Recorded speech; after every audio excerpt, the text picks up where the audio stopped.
Hipermed se especializa en medicina hiperbárica, también denominada oxigenoterapia. Es un método que proporciona al paciente una presión de oxígeno por encima de la atmosférica. Se utiliza para tratar distintas afecciones con resultados absolutamente beneficiosos, los que se incrementan aún más si nos encontramos a merced de profesionales de excelencia humana y académica como los que a continuación vamos a ver. Nos encontramos en Hipermed, Centro de Medicina Hiperbárica, que opera en el Sanatorio Modelo de Quilmes desde hace 2 décadas. Vamos a hablar con su director médico, el doctor Héctor Osvaldo Campos. Doctor, ¿cómo le va? Buenas noches. Hola, buenas noches. ¿Cómo le va? El doctor además es vicepresidente de la Sociedad Argentina de Medicina Hiperbárica y Actividades Subacuáticas, SAMAS, y tiene una trayectoria más que importante cuando hablamos de este tipo de medicina. Bueno, sí. Quizás sea uno de los más viejitos. Hay uno solo más viejito que yo trabajando, pero yo empecé en el año 1972 en el curso de buceo de la Estación de Salvamento y Buceo de la Base Naval de Mar del Plata. Soy médico naval y en ese momento me tuve contacto con la medicina de buceo y en la medicina hiperbárica. Después mi actividad fue quirúrgica. Soy miembro titular de la Asociación Argentina de Cirugía y cirujano jefe de los servicios, los 3 hospitales navales. Así que estuve muy relacionado con la cirugía, pero asociado siempre a la medicina hiperbárica. ¿Por qué? Porque siempre digo una cosa, que hay un cirujano y un cirujano con cámara hiperbárica son distintas las evoluciones. Es decir, cuando una complicación se presenta a un cirujano, que es una cosa bastante habitual, con la cámara hiperbárica la solución del tema es muchísimo más rápida. ¿Qué es lo que hace la cámara hiperbárica? La cámara hiperbárica es un cilindro grande, ahora lo van a ver, muy grande. En este caso, esta cámara hiperbárica de Hipermed, a pesar de que hace 20 años que ya está en funcionamiento, es la cámara más importante en tamaño que hay en el país. Tiene 2,10 metros de diámetro y da capacidad para 7 pacientes o 2 camillas y 2 pacientes más con las 2 camillas dentro de la cámara. Es decir, tiene un volumen enorme y eso hace que los pacientes tengan una tranquilidad dentro de la cámara muy importante. ¿Qué hace la cámara hiperbárica? La cámara hiperbárica la presurizamos. ¿Con qué? Con aire comprimido. Aire comprimido que viene de una batería que tenemos y compresores en el sanatorio que nos administra el aire. Nosotros llevamos hasta 3 kilos por centímetro cuadrado, o sea, 3 atmósferas. Vamos 2 veces más la presión que en este momento tenemos y que estamos que la normal que uno puede respirar. Pero con una salvedad, lo hacemos con oxígeno puro, es decir, presurizamos con aire y el oxígeno lo administramos por máscara. Entonces, lo que le entra al organismo a través del pulmón es una enorme cantidad de oxígeno. ¿Cuánto? Casi 25 veces más de la que respira uno habitualmente. ¿Y qué es lo que sucede? El oxígeno se transporta con la hemoglobina, con el glóbulo rojo. El glóbulo rojo tiene poca capacidad de receptar más oxígeno del que recibe en el pulmón. Entonces, el resto del oxígeno que pasa a través del pulmón se diluye en los líquidos corporales. Va en el plasma, es decir, el líquido que va por la sangre, pero después se distribuye por todo el organismo. Y el oxígeno es el combustible de nuestras células. Y tiene múltiples factores de producción de beneficios en lo que respecta a la salud. Que después lo vamos a ver, que son las indicaciones, para qué la usamos, cómo inició todo esto de la medicina hiperbárica. Pues todo esto de la medicina hiperbárica inicia con el buceo. Es decir, la cámara hiperbárica, es decir, que al estar debajo del agua necesitaba más oxígeno. No, es que los pacientes que iban a los túneles y que hacían los puentes, tenían enfermedades de buceo. Esa enfermedad de buceo se produce porque al respirar el aire tiene mucho nitrógeno y el nitrógeno es un gas inerte.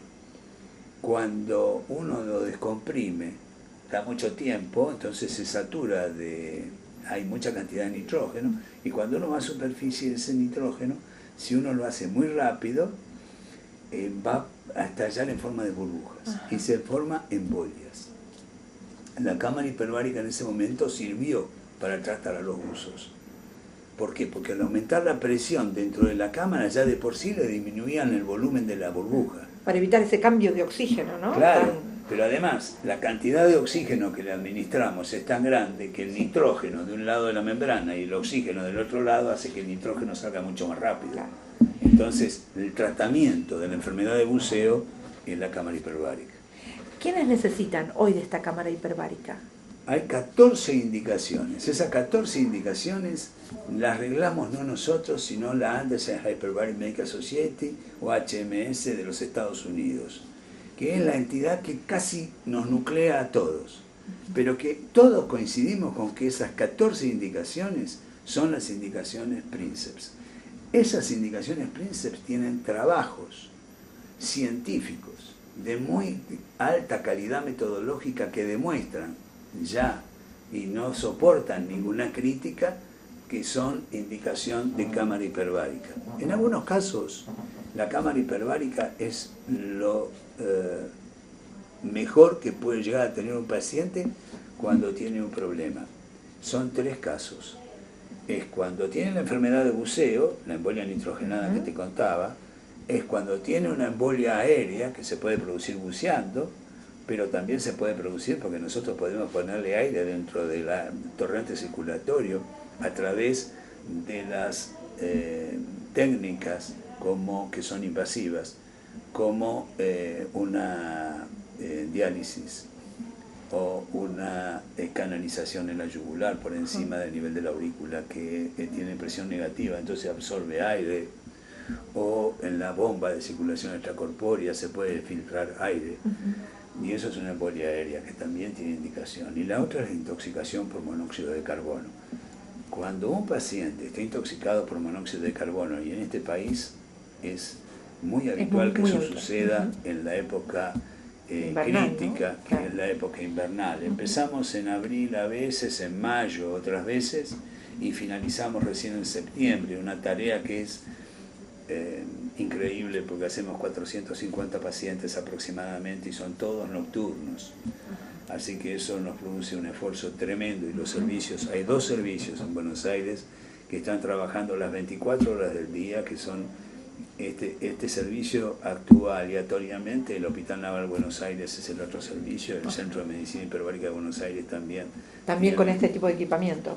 Son equipamientos. El Hospital Naval Buenos Aires tiene una cámara Comex traída de Francia, pero tiene 1,5 metros de diámetro, es mucho más chiquita. Es decir, no que ingresan menos pacientes. Acepta 5 pacientes igual que esta 7, aquella 5. Y de hipercámaras también, tiene 1,60 metros de diámetro, son todas un poquito más chiquitas. Pero de todas formas son muy útiles porque aceptan aproximadamente cada una de ellas 5 pacientes a la vez. Sí. Y bueno, tenemos un trabajo bastante importante. Todos los pacientes que pierden el conocimiento en intoxicación por monóxido de carbono deben recibir oxigenoterapia hiperbárica, porque eso previene, primero le saca el agudo, la intoxicación aguda que produce un malestar enorme, pero además previene síntomas neurológicos que se producen de 2 semanas después hasta 6 meses después, que son las secuelas que pueden llegar a tener los enfermos que tienen una intoxicación por monóxido de carbono. Bueno, a partir de aquí tenemos muchas más aplicaciones también, ¿no es cierto? Sí, no son muchas, porque justamente lo que se hizo y lo que hace la UHMS es limitarnos a nosotros las indicaciones de probada evidencia. Hay algunas que están en experimentación, pero las de probada evidencia son las que vas a ver siempre en los centros de medicina hiperbárica serios del país. Bueno, y una cosa, se define medicina hiperbárica cuando la presión dentro de la cámara supera 1,4 de atmósfera con oxígeno. O sea, eso es medicina hiperbárica. Nosotros en vez de 1,4 vamos normalmente a 2,5 con oxígeno. Pero todo lo que está por debajo de eso y respirando aire no es oxigenoterapia hiperbárica. Bueno, ¿cuáles son? Eso es muy importante para que la audiencia sepan lo que es. La cámara hiperbárica es un monstruo como lo que van a ver, y no es algo pequeño, excepto hay algunas cámaras que son monoplaza, pero son todas metálicas o de acrílico, metálicas o de acrílico. que pueden ser para una sola persona, pero te imaginas, nosotros hacemos 10 tratamientos por día, 15 o 20, que en algunos de los otros servicios, sí. Y no podríamos entrar en un día porque la cámara hiperbárica ocupa 1 hora y media entre el ingreso y la salida del paciente. Ajá. Bueno, vamos a las otras indicaciones, que se nos va el tiempo. Las otras indicaciones, la más importante de todas es el trauma.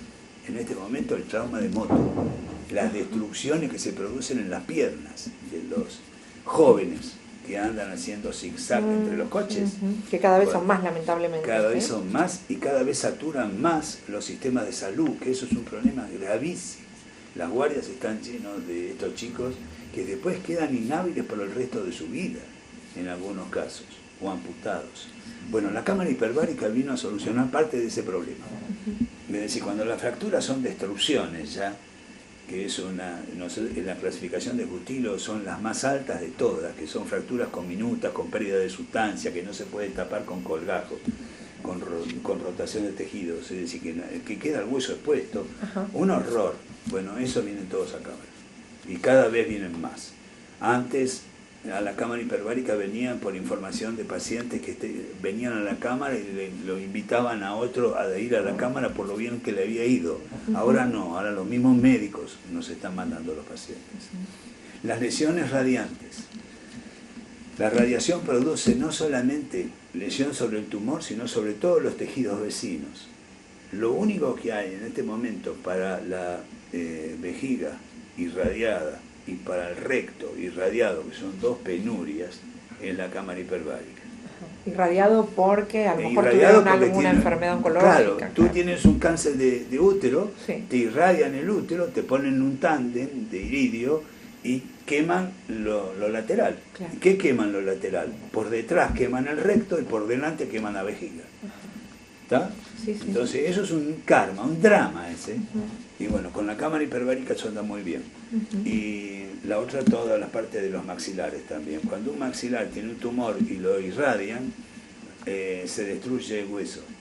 Y al destruirse el hueso empieza también otra fatídica camino hacia un drama.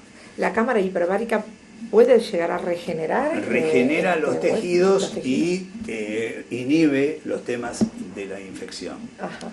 Y, por supuesto, hace que se revascularice todo eso de nuevo. Las infecciones grandes, las gangrenas, no hay mucha gangrena, pero el pobre germen de la gangrena, que es un germen bastante agresivo, el más agresivo, no hay otro más agresivo que él, muere rápidamente, se le destruye la membrana, porque no tiene, como nosotros le producimos mucho oxígeno, no tiene defensas antioxidantes. Ajá. Y se destruye la membrana. Sí. Y la toxina, la exotoxina que produce, en aproximadamente 6 horas, se elimina la que él pudo haber producido antes de su muerte y ya, se terminó el problema. Pero se terminó el problema, hay que ver qué enfermo nos deja, porque esos enfermos mueren en un lapso de 12 horas a 24 horas. Ajá. Entonces hay que llegar rápido, hacer las cosas muy rápido y andan muy bien siempre con todo el resto de el hospital que nos acompaña. Claro, exactamente. La cirugía, el debridamiento, la antibiótico-terapia específica, primero empírica y después específica, todo así. Un trabajo en equipo, ¿no? Coadyuvantes, claro. Nosotros somos coadyuvantes acá. Bueno, los colgajos, los injertos que están muy sufridos.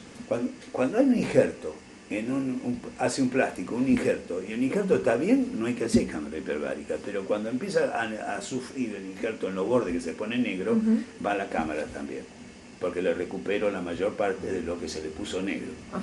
El otro tema es, en octubre de hace 2 años, hasta ahora eran 13 indicaciones, ahora son 14. La 14 es sordera súbita. Uno está hablando por teléfono en un momento. ¿Se produce de repente? Sí, en pacientes jóvenes también. Entonces, a esos pacientes rápidamente tienen que venir a la cámara, porque van al otorrino, el otorrino le tiene que dar la medicación específica y vienen a cámara. Y en cámara, si vienen antes de las 2 semanas, la restitución al íntegro del oído está en el orden del 70-80% de acuerdo a las estadísticas. Sí. Así que también es una restitución bastante importante. Bueno, y hay 3 o 4 indicaciones, pero que son menores, más que son un poquito menores. Así que vamos a dejarla para otra oportunidad todo lo demás y la profundización en algunos de los temas que son muy importantes. Doctor, ¿cuándo se crea la cámara hiperbárica? En el año 1662. Ajá, es decir que es... En el año 1662 empieza el tratamiento con presión en forma empírica, sí, con presiones distintas a la atmosférica, para arriba y para abajo. Sí. Es decir, hacía hipopresión e hiperpresión, y tenía una cámara que llevaba a 3 atmósferas igual que la nuestra. Ajá. Eso es una. Pero la moderna medicina hiperbárica empieza en la década del 60, en Holanda, con Boerema, que era un cirujano que nosotros los cirujanos lo queremos mucho, sí, y además todos lo conocemos, porque era un tipo muy emprendedor. Y él diseñó una cámara donde operaba, él era cirujano pediátrico, sí, y hacía los clampeos de las arterias que normalmente uno no puede campear más de 2 minutos, sí, llegaba a 9 minutos dentro de la cámara, y eso le permitía hacer un montón de cositas en el corazón sin necesidad de entrar en bomba. Ajá. Así que bueno, ese fue Boerema, un pionero. En el año 1964 se hace el primer congreso del Mundial de Medicina Hiperbárica en Ámsterdam, sí, y hay una novedad enorme, sí, que en el año 2014 el próximo congreso se hace en la Argentina. Qué buenas noticias, doctor. Entonces tenemos buenas noticias para todos los médicos. Bueno, y la otra cosa buena noticia es el libro de Harrison, que es el libro de medicina interna más importante del mundo. Sí. En este momento tiene un capítulo que en este momento está en prensa, va a salir, sí, la nueva edición sale con un capítulo entero de medicina hiperbárica que lo escribe la UHMS de Estados Unidos. La gente tiene que saber la importancia, ¿no es cierto?, que tiene la medicina hiperbárica, ¿no? Cómo poder llegar a todos. Claro, exactamente. Bueno, difícil, este es un buen medio para que mucha gente lo pueda considerar. Así es. Estuvimos en Hipermed. Doctor Héctor Osvaldo Campos, gracias por habernos recibido, por haber estado aquí y por habernos enseñado en esta nota la importancia de la medicina hiperbárica. Bueno, gracias a ustedes por estar con nosotros. Gracias, buenas noches.